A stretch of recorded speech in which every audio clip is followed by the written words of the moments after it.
espiritual que está na nossa casa neste momento, graças a Deus, para nos ajudar a realizar esta aula, para que a gente compreenda. E nós agradecemos imensamente essa presença, a todos os nossos amigos, nossos irmãos que nos ajudam a compreender as lições que nós vamos receber daqui a pouquinho. Agradecemos, Pai, pelo dia, por todas as oportunidades, por todas as bênçãos que nos foram direcionadas hoje e todos os dias da nossa vida.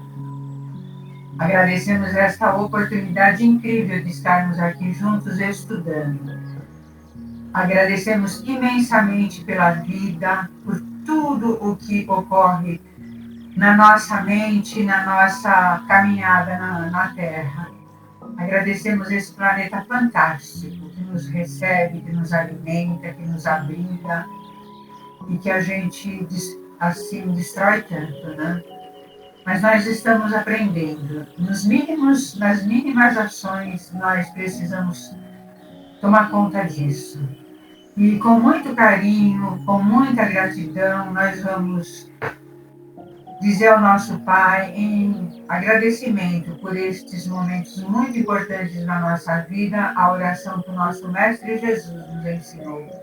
Pai nosso que estais em toda parte, santificado é o teu nome, venha a nós, Senhor, o teu reino de amor, seja feita a tua vontade, assim na terra como nos céus.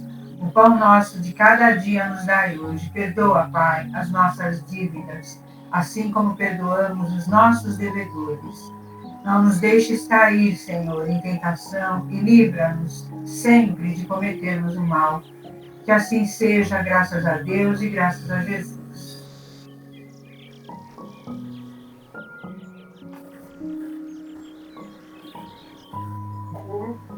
Obrigada, Edna.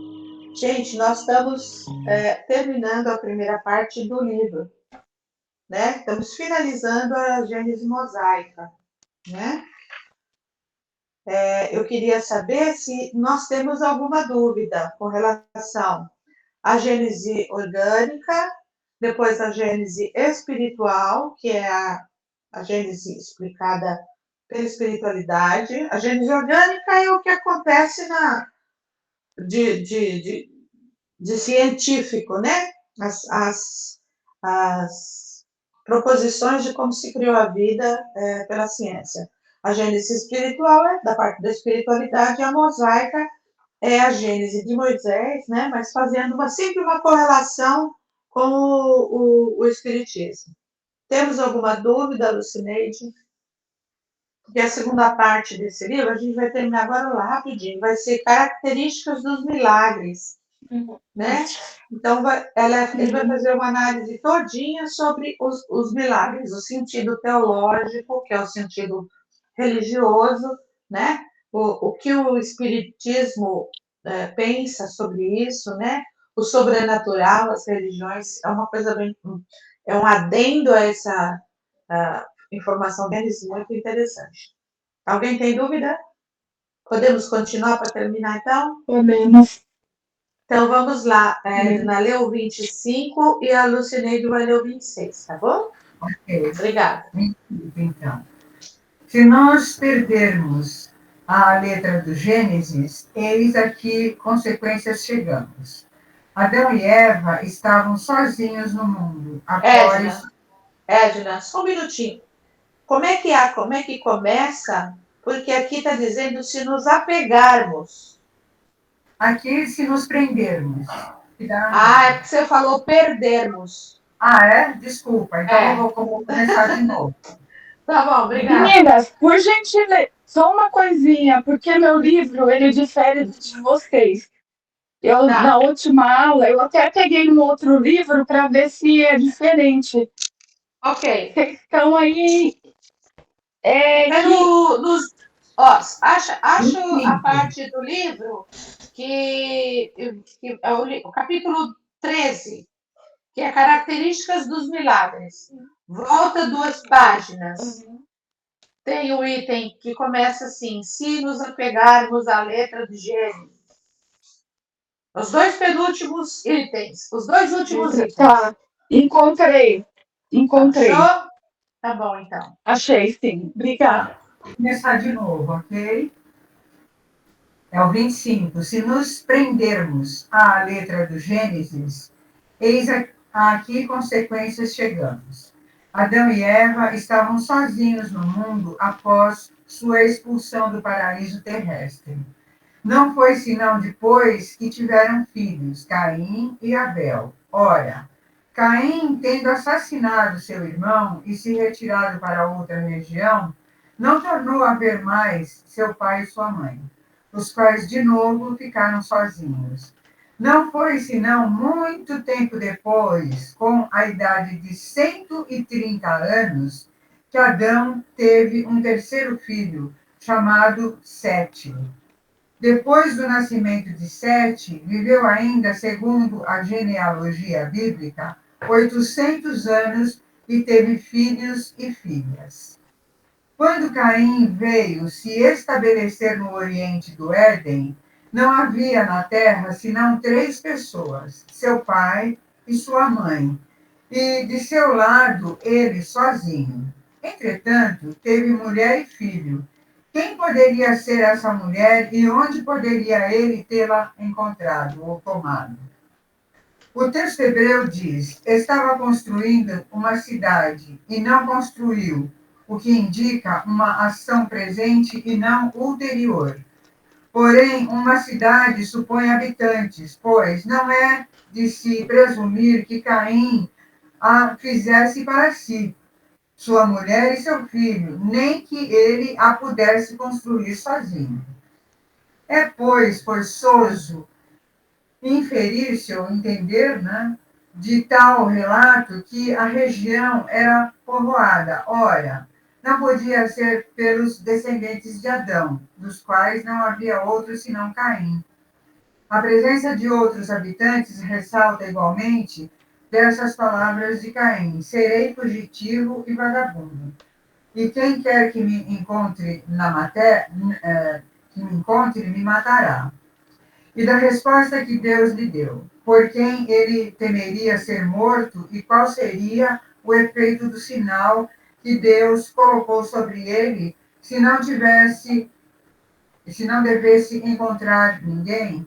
Se, pois, havia sobre a terra outros homens além da família de Adão, é que ali já estavam antes dele, do que se conclui com os elementos do próprio texto da Gênese, que Adão não é o primeiro e nem o único pai do gênero humano. Está no capítulo 11, no número 34. E aqui tem uma observação. Não é nova esta concepção, Laperreire, sábio teólogo do século XVII, em seu livro Pré-Adamitas, escrito em latim e publicado em 1655. Tirou do texto original da Bíblia, alterado pelas traduções, a prova clara de que a terra era povoada antes de Adão. Esta é a opinião atual de muitos eclesiásticos esclarecidos. Aí, né, só uma vez o Chico estava eu acho que foi no programa do Pinda Fogo, foi alguma coisa assim, eu não sei se eu já falei sobre isso. E um pastor protestante estava lá e começou a falar a respeito exatamente desse trecho aqui. E que o Adão foi o primeiro homem a habitar a terra. Aí o Chico citou o capítulo e o versículo da Bíblia, onde fala exatamente isso que a gente está vendo aqui. Porque ele diz que na Bíblia tem isso aqui. Isso está gravado do Chico, onde diz que ele não foi o primeiro. O Caim saiu porque ele matou o Abel. Ele saiu da casa dele, foi para uma outra cidade próxima de onde ele morava, encontrou uma mulher e casou com ela. Então, como que ele era o único habitante, ou o pai dele, a mãe e ele? Se ele saiu da casa dele, foi para uma outra cidade e casou com uma outra pessoa, uma outra mulher. Então, porque já existiam pessoas antes deles, né? É meio pueril até acreditar nisso, não é? E assim como também Pode até ser que tenha sido muitos anos, mas não acredito que ele tenha vivido 800 anos, né? Uhum. É uma coisa. Até porque a Eu vida acho era que muito melhor naquela época, mais do que é hoje. exatamente. A média de vida Mas, na época de Jesus, que era muito tempo depois, era de 35 anos, né? Mas tudo. mas Pode aí ver, Lu. também era preciso saber de que forma, né, que era contado o tempo naquela época. Se era Mesmo que contado do seja de jeito um. que é hoje, né? Acredito, também tem isso. É. Mas mesmo que seja de um jeito diferente, eu acho que é uma figura de linguagem, é uma alegoria, É. entendeu? Uma alegoria. Vamos A lá, minha no mãe 26? falava, né, que as pessoas antigas, elas viviam, a minha mãe, isso era a minha mãe, mais de 100 anos. Então, é essa crença aí de que ele viveu 800 anos, essa coisa, é essa crença, né? Vamos lá, 26, né?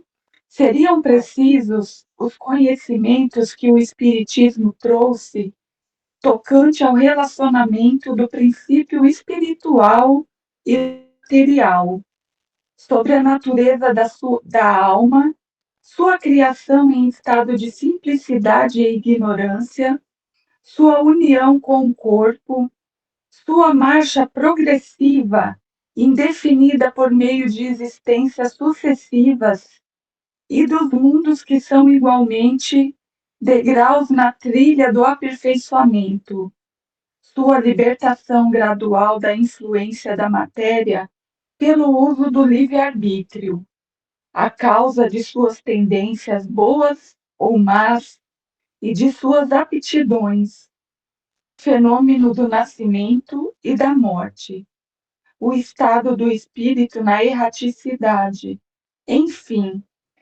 por vir que é o prêmio de seus esforços para melhorar-se e de sua perseverança no bem, para lançar a luz por todas as partes da gênese espiritual.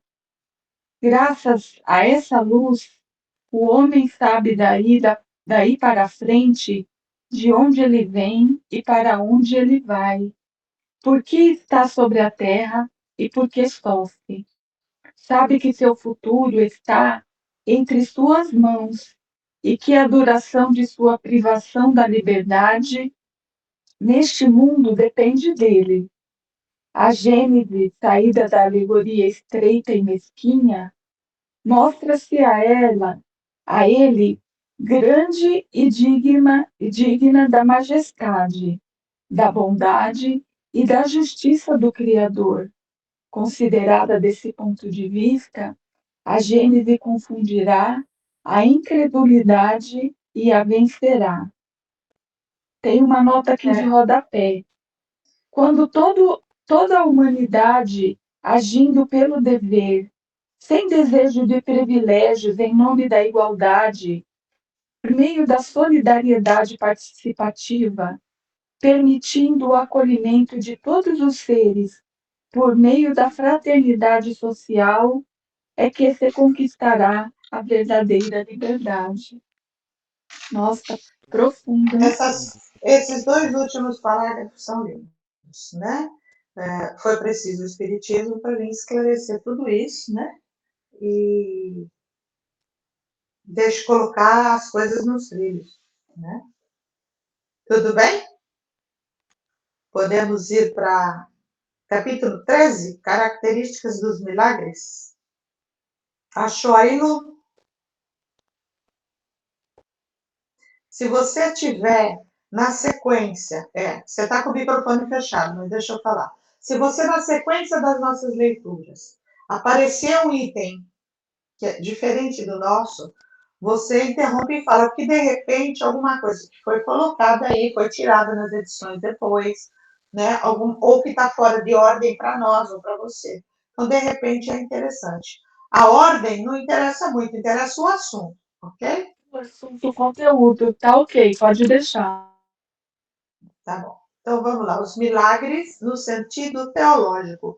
O sentido teológico, o que é teologia? Teologia é o estudo das religiões, né? Para falar bem simples, bastante simplicidade, seria o. Então, ele vai falar aqui agora do que seria o milagre nesse sentido. Na sua acepção etimológica, ou seja, na raiz da palavra, né? A palavra milagre, de miraculum, significa prodígio, maravilha, coisa extraordinária. A academia definiu assim: um ato de poder divino, olha isso, contrário às leis conhecidas da natureza. Já começa pela definição, né? Porque nenhuma lei da natureza pode ser derrogada, pode ser alterada, porque ela foi feita pelo Criador. Mas tudo bem. Então, milagre seria isso, um poder divino tão forte que vai contrário às leis conhecidas da natureza. Na acepção usual, ou seja, entre as pessoas, falando simplesmente, essa palavra perdeu, como tantas outras, a significação primitiva. De geral o que era, tornou-se uma acepção restrita, ou seja, um significado especial. No entender das massas, um milagre implica a ideia de um fato extranatural. No sentido teológico, é uma derrogação das leis da natureza. Percebem a diferença? As massas são as pessoas, tá? Para as pessoas, um milagre implica a ideia de um fato extranatural, tá? No sentido teológico,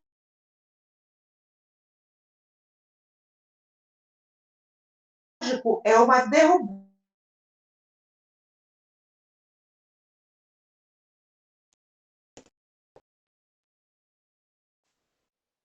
Não estou te ouvindo, Mari.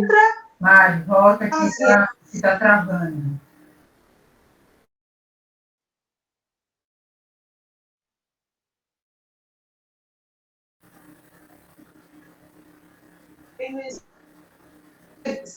Dá para me ouvir agora? Tá travando. Dá para me ouvir agora? Tá cortando, né? Não, agora tenta, senão eu continuo, vai. Tá travando. Então, minha rede. Tá bom. Então, o que ele está dizendo aqui? Que para as massas, para as pessoas, milagre implica num fato sobrenatural, né? Extranatural. No sentido teológico, é uma derrubada das leis da natureza, por meio da qual Deus manifesta seu poder. Tal é, com efeito, a sua acepção vulgar, que se tornou o sentido próprio, de modo que só por comparação ou por metáfora se aplica às circunstâncias ordinárias da vida. Sim. Tá indo bem, Edna? Tudo bem? Tá ótimo. Uma das características dos milagres propriamente ditos é o fato de ser inexplicável, realizando-se por isso mesmo com exclusão das leis naturais. Já começa por aí. Então, não pode ter milagre. E tanto essa é a ideia que se lhe associa que, se um fato miraculoso vem encontrar uma explicação, se diz que já não se constitui um milagre, por mais surpreendente que seja. Então, no sentido geral para a população, milagre é uma coisa que se não se explica. Se eu conseguir explicar uma coisa surpreendente, não é mais milagre. O que para a igreja confere valor aos milagres é justamente a origem sobrenatural deles e a impossibilidade de serem explicados.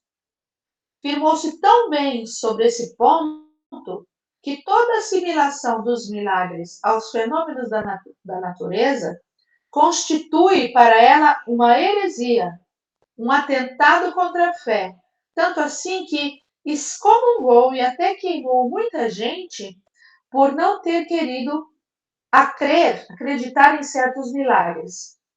Tá? Aqui tem uma nota do autor, mas vamos deixar ele no final. Né? Outro caráter do milagre é o fato de ser insólito, isolado, excepcional. Logo que um fenômeno se reproduz, quer espontânea, quer voluntariamente, é que está submetido a uma lei. E desde então, seja ou não conhecida a lei, não pode ser um milagre. Então, insólito, isolado, é uma vez só. É como se fosse uma vez só. Se ele se repete, né? Ou se espontaneamente ou provocado, né? Esse milagre é uma lei que, mesmo que seja uma lei que não se conhece, ele não é milagre. Então, aos olhos das pessoas, o milagre é uma coisa que não se conhece, não se tem explicação. Aos olhos dos ignorantes, a ciência faz milagres todos os dias. Olha que exemplo interessante. Se um homem realmente morto for chamado à vida por intervenção divina, haverá verdadeiro milagre, por ser esse um fato contrário às leis da natureza. Mas se nesse homem houver apenas aparência de morte, se lhe restar uma vitalidade latente e a ciência ou uma ação magnética qualquer conseguir reanimá-lo, para as pessoas esclarecidas, ter-se-á dado um fenômeno natural. Mas, para o vulgo ignorante, o fato passará por miraculoso. Está bem claro aí mesmo, né? As pessoas que têm parada cardiorrespiratória, né, e são ressuscitadas, tem muita gente que fala, ele morreu e voltou, entendeu? Ele estava morto e voltou. Na palavra mais simples, é verdade, ele estava morto mesmo e voltou. Mas a ciência descobriu aqueles aparelhos de choques magnéticos, de choques de elétrico, que faz bater nosso coração de novo, que nada mais é que uma máquina, né? Lance um físico no meio de certas campinas. Quer dizer, um físico vai soltar um papagaio elétrico e faça que o raio caia sobre uma árvore, e certamente esse novo Prometeu será tido por armado de diabólico poder. Tá? Vão falar que esse cara que soltou essa pipa elétrica e o raio caiu na árvore tinha poder do diabo. Se, porém, Josué, depois eu vou ler a nota, houvesse detido o movimento do Sol ou antes da Terra, aí sim teríamos um verdadeiro milagre, visto não existir nenhum magnetizador dotado de poder suficiente para operar semelhante prodígio. Vamos falar do Prometeu, né? Na mitologia grega, é um dos titãs. Ele roubou o fogo sagrado dos deuses e transmitiu-o aos homens. Zeus, então, para puni-lo, acorrentou-o ao Cáucaso, é uma região de montanha, onde uma águia comia-lhe o fígado, que se regenerava incessantemente. Ele foi libertado por Hércules. Então, ele está falando do físico empinando num campo o papagaio elétrico e fazendo com que um raio caísse sobre a árvore, seria tido como um novo Prometeu, né? Aí depois ele fala mais embaixo, opa, onde é que eu estou? Aqui. Fala do Josué.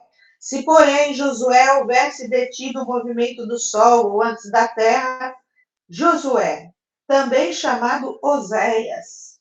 Depois da morte de Moisés, Josué liderou o povo de Israel na conquista de Canaã e foi responsável por conduzir os israelitas à terra prometida.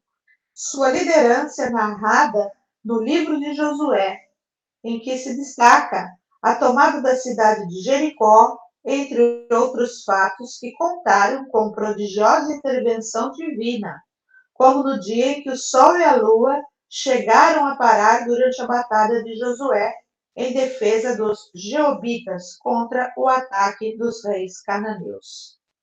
Tá? Os séculos da ignorância foram fecundos por milagres, porque se considerava sobrenatural tudo aquilo cuja causa não se conhecia. À medida que a ciência revelou as novas leis, o círculo do maravilhoso se foi restringindo. Mas, como a ciência ainda não havia explorado todo o campo da natureza, larga parte dele ficou reservada para os maravilhosos, para o maravilhoso.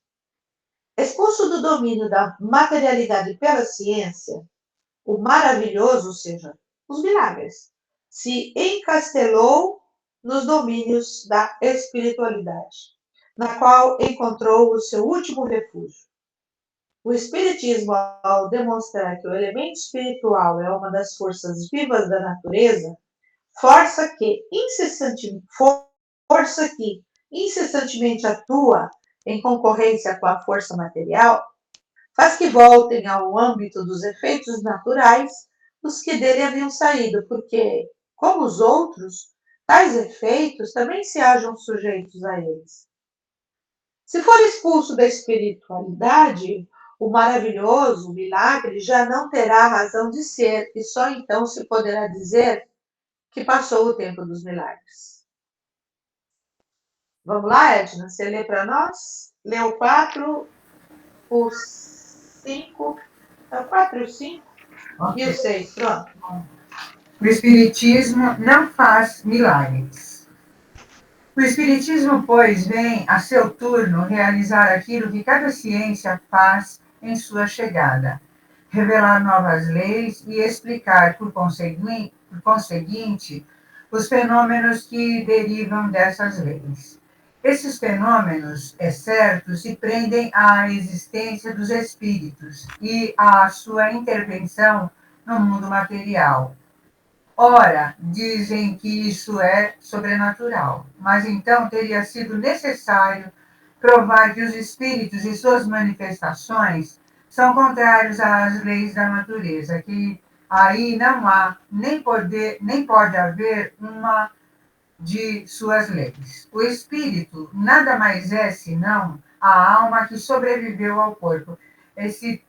Os dois termos, né, espírito e alma, que o Kardec chamou de alma quando você está encarnado, e espírito quando você está desencarnado, né? É o ser principal, pois não morre, ao passo que o corpo não é senão um acessório que se destrói.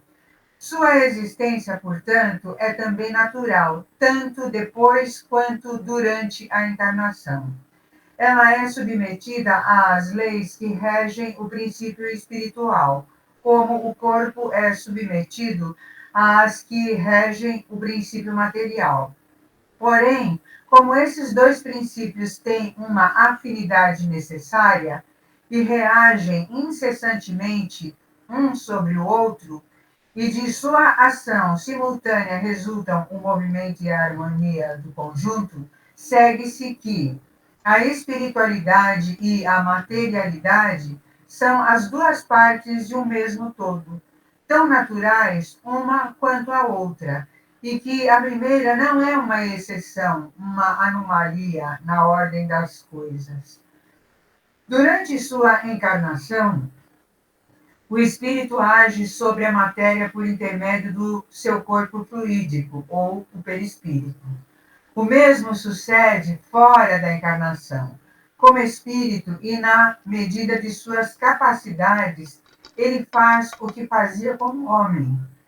Somente como não tem mais seu corpo carnal como instrumento, serve-se, quando tal é necessário, dos órgãos materiais de um encarnado que é chamado médium. Olha só que interessante, né? Faz como alguém que, não podendo escrever ele mesmo, serve-se da mão de um secretário, ou que, não sabendo uma língua, serve-se de um intérprete. Um secretário, um intérprete, são os médiums de um encarnado, como o médium é secretário ou intérprete de um espírito. Bem legal, né? Bem claro, né?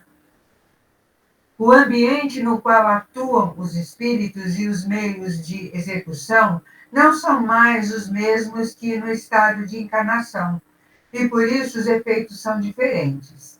Tais efeitos não parecem ser sobrenaturais, senão porque são produzidos com o auxílio de agentes que não são aqueles dos quais nos servimos.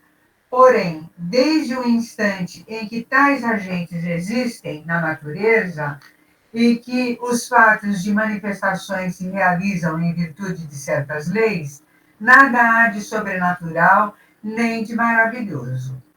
Antes de conhecer as propriedades da eletricidade, os fenômenos elétricos passavam como prodígios aos olhos de certas pessoas, logo que a causa foi conhecida. O maravilhoso desapareceu. O mesmo sucede com os fenômenos espíritas, que não saem mais da ordem das leis naturais, que os fenômenos elétricos, acústicos, luminosos e outros que foram a fonte de uma quantidade de crenças supersticiosas. Assim, né? A gente não sabe nada, na verdade. Por exemplo, a questão de Jesus andar sobre as águas. Ele sabia manipular os elementos da natureza, por isso ele andava sobre as águas, nós ainda não sabemos. Mas ele não falou que a gente fará tudo que ele fez e muito mais? Só que a gente não conhece a questão do Lázaro, né? Que o pessoal fala que ele ressuscitou, mas ele não estava morto. É aquela doença que eu lembro quando eu era criança que muita gente falava.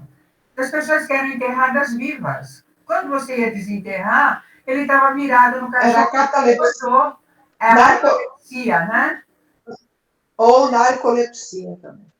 Entendeu? Mesma coisa. Então, assim, coisas que eram, assim, sobrenaturais, assim. Mas, assim, ele veio para fazer os sinais que ele tinha que fazer. Isso era e assim, tudo estava de acordo com a mentalidade daquele tempo também. A gente sabe que hoje isso não é possível, porque ele não podia derrogar a lei de Deus. Nem Deus derroga a lei que ele fez. Imagina ele. Exatamente.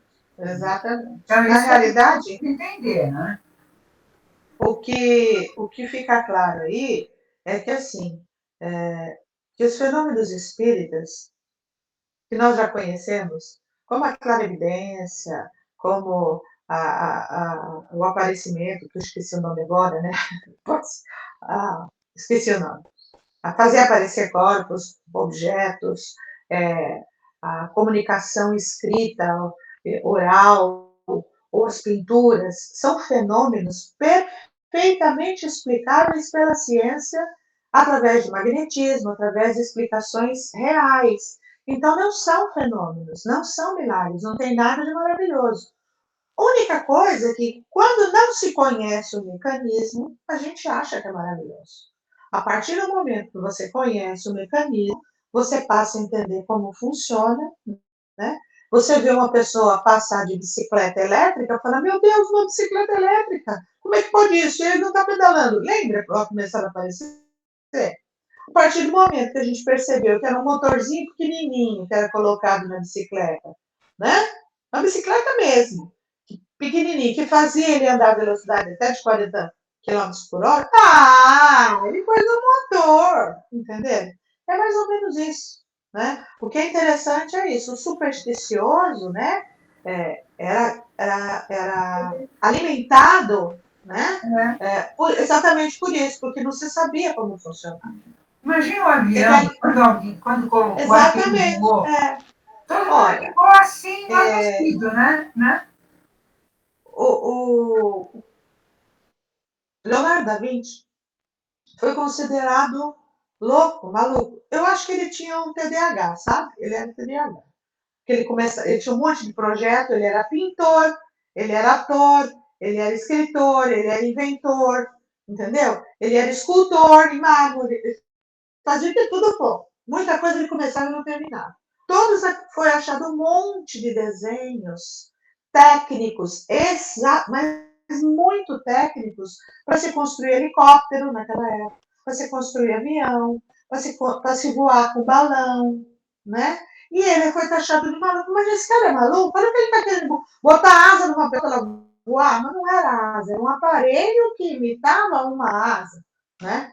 Então, tudo é fenômeno fantasioso, assombroso, porque a gente não conhece, né? E primeiro, a gente vai falar das características dos milagres. Eles são de várias naturezas, nós vamos ver para frente. Lu, você leu 7 e 8? Veio sim, Mari.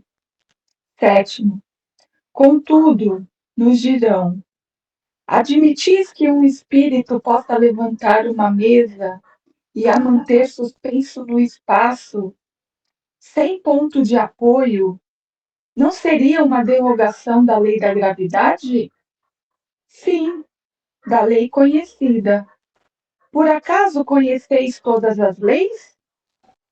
Antes de se ter experimentado a força ascensional de certos gases, quem diria que uma pesada máquina, transportando vários homens, pudesse vencer a força de atração? Aos olhos do homem comum, isso deveria parecer maravilhoso, diabólico. Aquele que propusesse, um século atrás, a transmitir uma mensagem a 500 léguas e receber a resposta em poucos minutos, teria passado por louco. E se tivesse feito, muitos teriam acreditado que possuía o diabo às suas ordens, porque só ele estaria capacitado a ir tão depressa.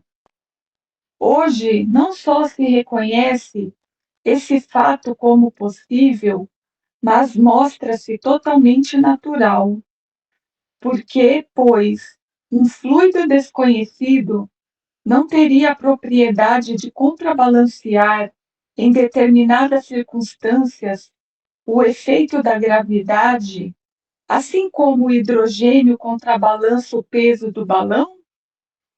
É o que sucede no caso com o qual nos ocupamos. Está no Livro dos Médiuns, capítulo 4. O oitavo.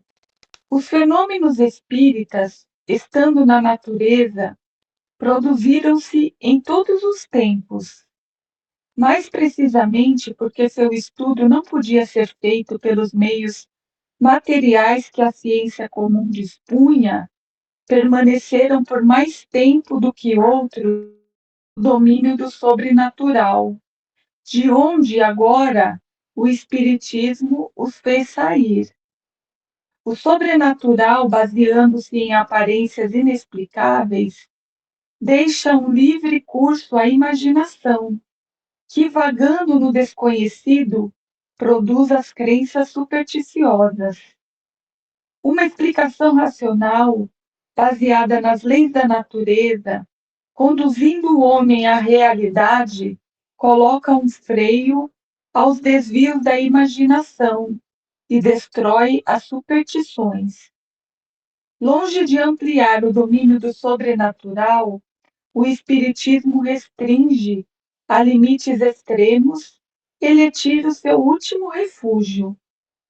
Se faz crer na possibilidade de certos fatos, impede a crença em muitos outros, e demonstra no âmbito da espiritualidade, como a ciência no campo da materialidade, o que seja ou não possível. Contudo, como não tem a pretensão de possuir a última palavra sobre todas as coisas, nem mesmo sobre o que é da sua competência, não se coloca jamais como regulador absoluto do possível e deixa de lado os conhecimentos reservados ao futuro.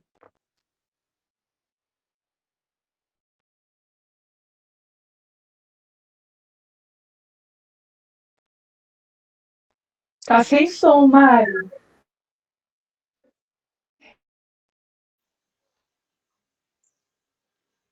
Você estava lendo e eu estava pensando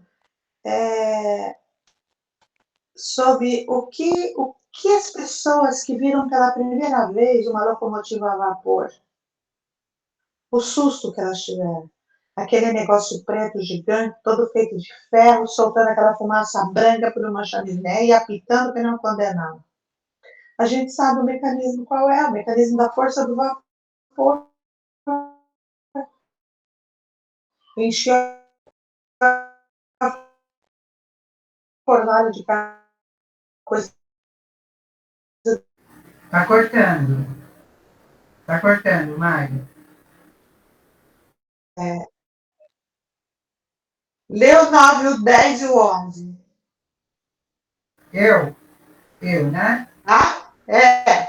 Isso. O 9. Os fenômenos espíritas consistem nos diferentes modos de manifestação da alma ou espírito, seja durante a encarnação, seja no estado de erraticidade.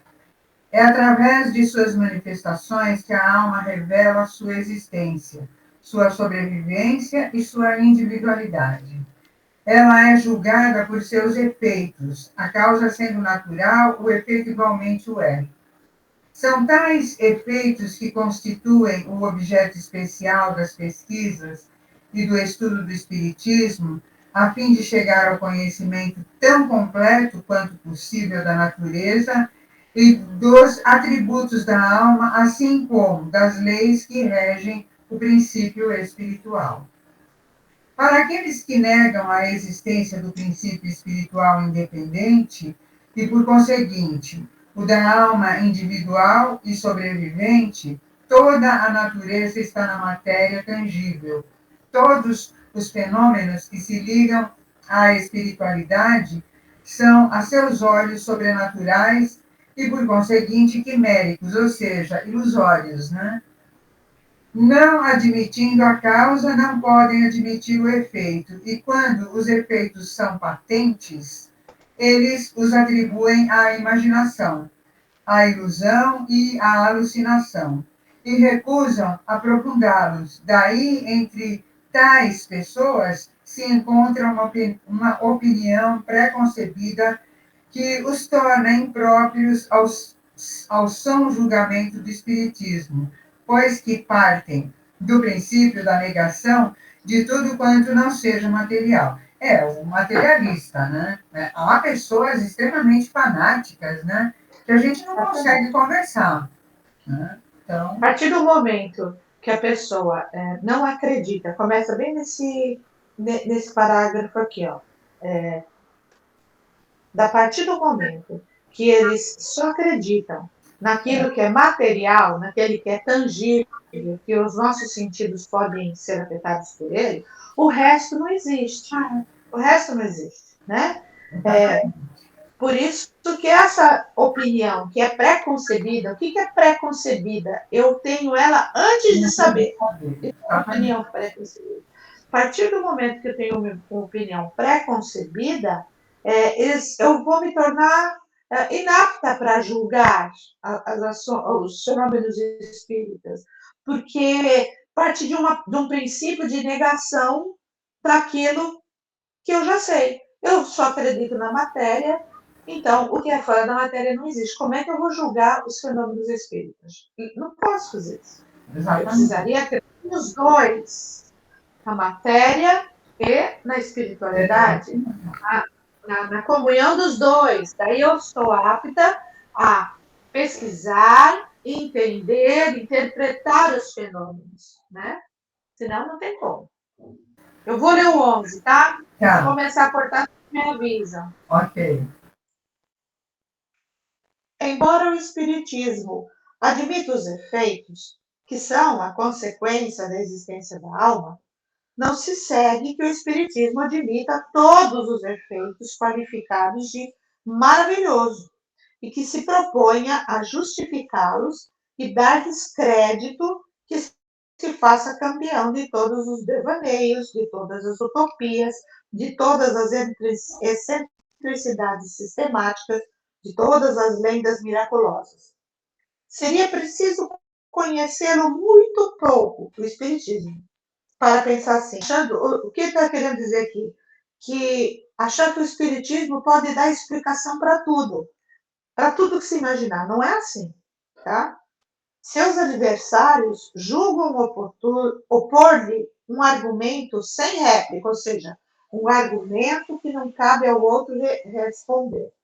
E quando, depois de terem feito eruditas pesquisas antigas sobre os convulsionários de São Metard, ou sobre os calvinistas de Cevemas, ou sobre os religiosos de Loudon, chegaram a descobrir fatos patentes de embuste, o que ninguém contesta.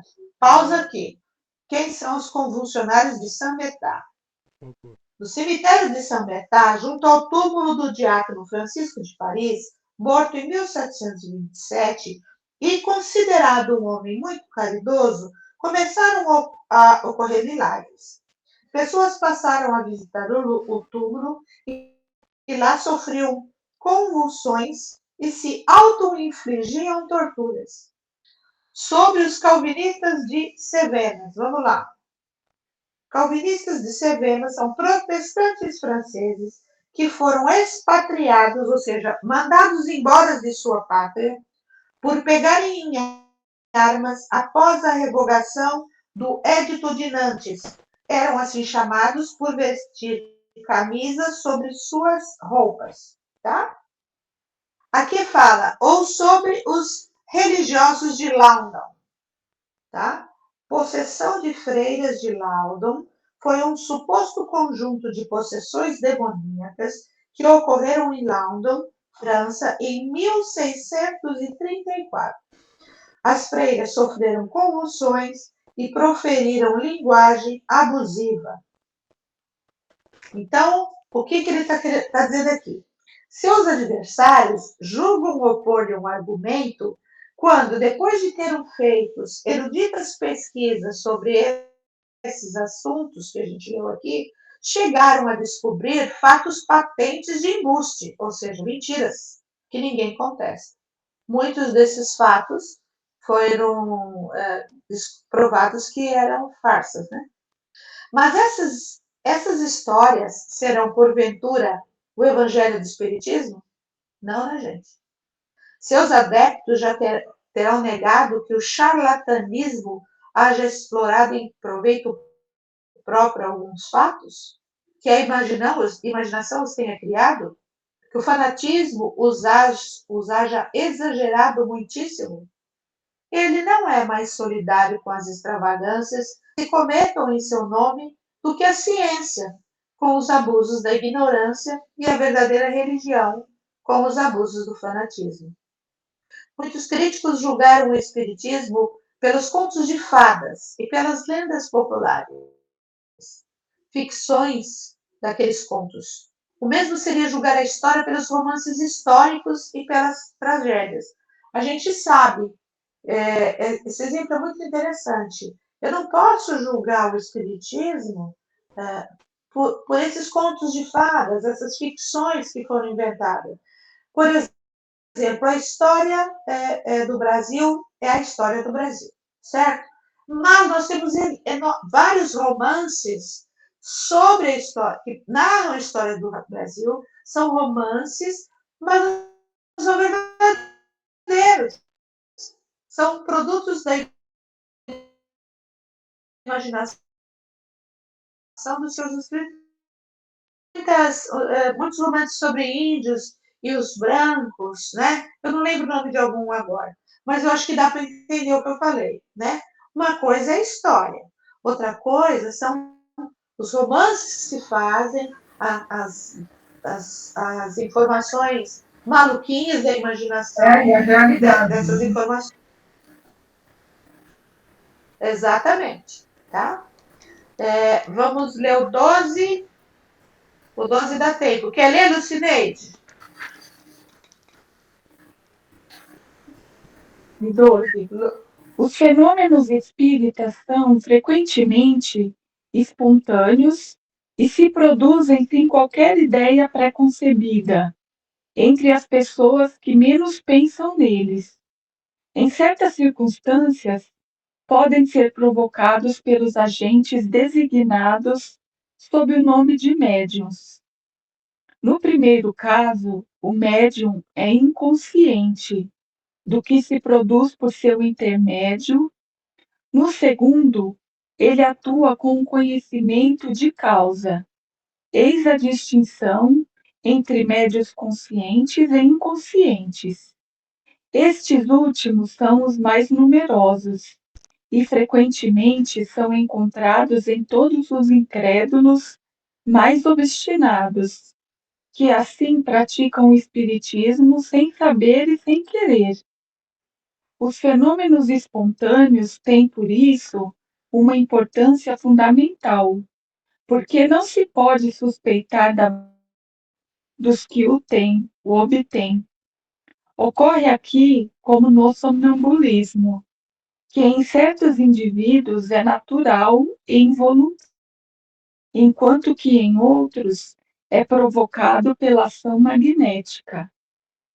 Ainda que esses fenômenos sejam ou não o de um ato da vontade, a causa primária é exatamente a mesma, e não se afasta em nada das leis naturais. Os médiuns não produzem, portanto, absolutamente nada de sobrenatural. Em consequência, não fazem nenhum milagre. As curas instantâneas não são mais miraculosas do que os outros efeitos, porque são devidas à ação de um agente fluídico e que desempenha o papel de agente terapêutico, cujas propriedades não deixam de ser naturais, por terem sido desconhecidas até os nossos dias. O epíteto de taumaturgos, dado a certos médiuns, pela crítica ignorante dos princípios do espiritismo, é totalmente impróprio. A qualificação de milagre atribuída por comparação a essa espécie de fenômenos só pode induzir a erro sobre o seu verdadeiro caráter. Edna, você pode pesquisar para a gente epíteto de taumaturgos para nós? Aí agora? Sim. Né? Que é uma qualificação que é dada aos médios que provocam certos fenômenos, esses fenômenos, né? Já estou vendo. É que ele está dizendo que isso é uma qualificação imprópria, né?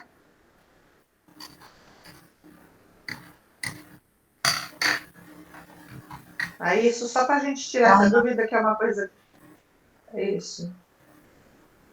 Pode falar, não precisa colocar não para a gente, pode ler. O termo taumaturgo refere-se a alguém que pratica ou é supostamente capaz de praticar taumaturgia, isto é, a capacidade de realizar milagres ou atos sobrenaturais.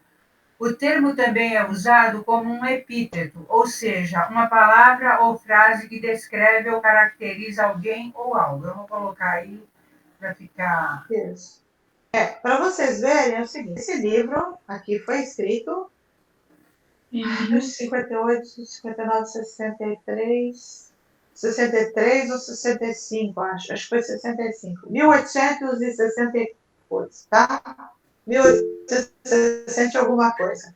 Então, é lógico, vocês percebem muitos termos que é usado aqui por Kardec, que ele fala, porque é por causa disso, mas são termos de época, são termos da época. Aqui ele falou agora há pouco que os fenômenos de mesas girantes, esses fenômenos, né, que são muito importantes e que eles eram normalmente, aqui ele fala, são normalmente executados por pessoas incrédulas, sem nem perceberem, né? Ele é que a pessoa é médium de efeitos físicos, não sabe, mas ela em si, ela é descrente do espiritismo e ela acaba fazendo o fenômeno acontecer. Então, ele coloca que isso era muito importante, porque era para comprovar a verdade. Hoje em dia não existem mais isso, porque não existe mais a necessidade desses fenômenos físicos, né? A evolução do entendimento espírita, da doutrina, e de quem acredita nessa doutrina, é diferente agora do que era nessa época. Então, aquelas pessoas que vão à casa espírita procurando o fenômeno, imediatistas, eu vou lá, vou fazer um tratamento fácil, vou sarar o meu câncer. Ela não entendeu nada. Mas por que ela não entendeu nada? Porque ela não estudou, ela não leu, ela não compreendeu como as coisas funcionam. Então, elas agem igual as pessoas desse século XIX aqui. Entendeu? Não do século XXI. Elas estão atrasadas 200 anos. Porque não, e agora mais ainda, se eu posso dizer isso, porque esses fenômenos não precisam mais ocorrer, né? Hoje em dia, isso já era falado há mais de 10 anos, há uns 10 anos atrás, eu acho que já. Sim. Que a mediunidade do futuro, a comunicação com a espiritualidade do futuro, seria só mental. Não ia ter nem mais psicofonia. Era tudo de mente para mente. Não precisa falar. Ainda há esse fenômeno da psicofonia. Mas eu acho que conforme a evolução, principalmente de um grupo coeso, de um grupo maduro, que estuda junto, um grupo de médicos, isso vai diminuindo, né? Ao ponto de, às vezes, num colegiado mediúnico, onde se analisam fichas, por exemplo, onde é falado apenas essa é a ficha número 6. Só isso. Não diz se é homem, se é mulher. Não diz